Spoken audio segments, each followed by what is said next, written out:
잘 보내셨는지요? 네, 재밌게 예. 잘 보냈습니다. 오늘 전해주실 내용은요?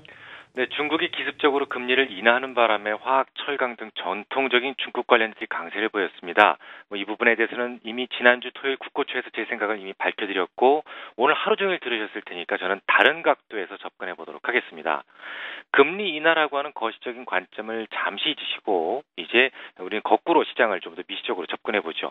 최근 증시를 보면 환율과 관련해서 상식을 깨는 이례적인 현상이 몇 개가 보이는데요. 가장 놀라운 일은 달러가 무척 강했음에도 불구하고 상품 시장이 크게 올랐다는 겁니다. 지난 주말 유럽 시장이 많이 상승을 했죠. 이유는 역시 ECB의 공식 트위터 계정에서 ABS 직매입을 개시했다라는 소식 때문이었습니다. 이 소식에 당연히 유로화가 급격하게 조정을 보였고 달러화는 상대적으로 강세를 보였습니다. 일반적으로 달러화가 강세를 보이면 상품 시장은 약세를 보여왔었죠. 달러는 국제통화이기 때문에 달러가 강해졌다는 것은 당연히 상품 시장 약세의 요인이 될 수 있습니다. 하지만 지난 주말 달러 초강세에도 불구하고 상품 시장은 오히려 강했는데요. 이유가 뭘까요? 바로 중국의 금리 인하가 그 원인입니다. 그러면 그 흔한 금리 인하가 왜 그렇게 시장을 놀라게 했는지 그 자초지종이 궁금해집니다.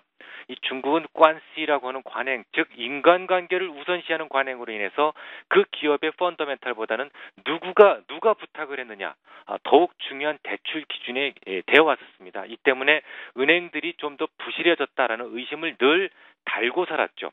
시진핑 중국 주석은 이런 관행은 좀 뜯어고쳐야 된다라는 그런 주장을 해왔었고 성장률에 대해서 조금 희생을 하더라도 구조조정이 우선이다라는 소위 뉴노멀의 시대에 적응해야 된다라고 말을 해왔었습니다. 강조해왔었습니다. 그러니까 은행들의 부실이 늘어날 수 있는 금리 인하는 꿈도 꿀 수 없었고 자금이 필요한 곳에만 선택적으로 자금을 수혈하는 방식, 즉 미세 조정을 선택할 수밖에 없었던 거죠. 그런데 지난 주말 중국은 덜컥 금리를 인하했습니다. 이것은 시장이 전혀 예상치 못했던 부분이었는데요. 이 이유가 어땠든 간에 이처럼 시장이 전혀 예기치 못했던 일이 발생하면 시장은 모든 선순위를 접고 격하게 반응을 주게 됩니다. 비록 달러가 강했다지만 그보다는 중국이 더 놀라웠던 거죠. 중국이 더 중요한 재료가 됐던 것이고 그 때문에 상품들이 일제히 상승을 했던 겁니다. 놀라운 일이 또 있었죠. 달러가 강세를 보이는 동안 오히려 이머징에 돈들이 유입됐다라는 것도 독특한 현상인데요. 일반적으로 달러가 강해지면 외국인들은 환차손을 입게 됩니다. 그래서 달러가 강해지는 시기에는 이머징을 떠나는 그런 흐름들이 주도적이죠. 하지만 지난주 내내 외국인들은 우리나라에서만 약 1조 원 정도의 주식을 순매수했는데요. 주간 기준으로 지난 7월 말 이후 최대 규모였습니다. 외국인들은 우리나라만 매수한 게 아니고요. 대만, 인도 주식 대부분 순매수하는 흐름을 보여줬었습니다. 이머징 아시아 쪽을. 그러니까 주말장에는 특히 이머징에 대한 상징성을 가지고 있는 브라질 증시가 5% 급등하면서 야 이거 외국인들이 이머징을 정말 사고 있구나라는 확신을 갖게 했는데요. 그럼 외국인들이 이머징을 왜 매수했을까요? 환차손이 나고 있음에도 불구하고 말입니다. 얼마 전에 외국인들의 달러화에 대한 투기적 순매수 포지션이 감소하고 있다라는 말씀을 드렸었죠.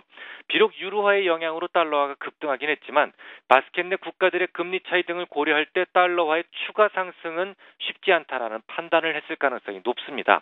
즉 지금 당장 일시적으로 환차손이 발생할 수도 있지만 결국 환차익으로 전환될 수 있다라고 전망하고 있는 것이죠. 무척 어려우시죠? 조금 더 쉽게 풀어서 결론을 말씀을 드리도록 하겠습니다.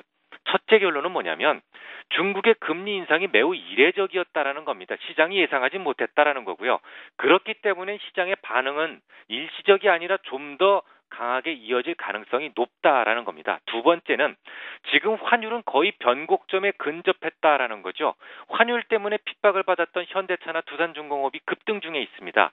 외국인들도 원달러 환율 1,100원 주변에서는 이 정도면 매수해도 된다. 결국 물리지 않을 것이다라고 생각하는 것 같습니다. 일본에서 환율을 흔들 만한 커다란 악재를 다시 내보내지만 않는다면 61선의 심리적 저항에 대한 물량 이식 이후에 그 다음 저항인 2052포인트까지는 목표가를 잡아도 별 무리가 없을 것으로 보인다. 이게 오늘의 결론입니다. 예, 박 기자님. 네. 그러면 주도주나 업종 2052까지 상승할 때 지금 오늘 보이는 패턴 그대로 움직일 수 있을까요? 아니면 또 다른 어떤 현대차 업종 간의 좀 차별적인 움직임을 생각해 볼 수 있을까요?